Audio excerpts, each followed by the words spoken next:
All right, Davis. So we are here for lesson 2 for the PGA management.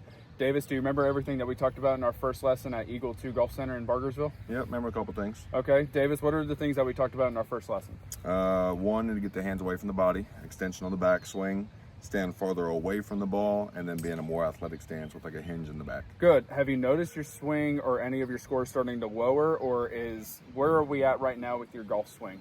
I think I'm still trying to, everything that I've learned within the first lesson, I think I'm trying to translate that to the course, and the scores are going up higher because I'm focusing more so on some of the swing tactics, just trying to get a better use of what I'm being told. Okay, so what are you wanting to get out of today's lesson? We're going to do full swing of lesson again. So we were indoors last time, but we're outdoors today.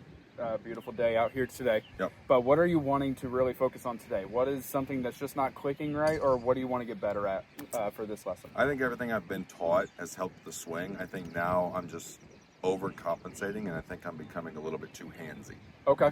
So we're not getting our hands in front of the ball or in front of the club head when we're making contact? Correct. Okay, perfect. So I have a training aid perfect from Tour Striker that's going to help you out. It's a pitching wedge. I understand that you are 6'5", so it may be a little short for you, but it would be a great training aid for you. Do you have any questions before we start today's lesson?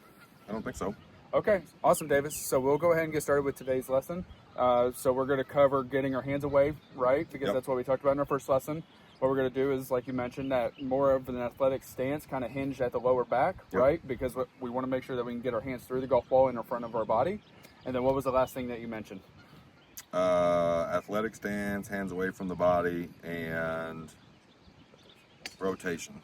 Okay, good. So yeah, we're going to cover those things today in our second lesson, and then we'll go from there. All right, cool, dude. Awesome, cool.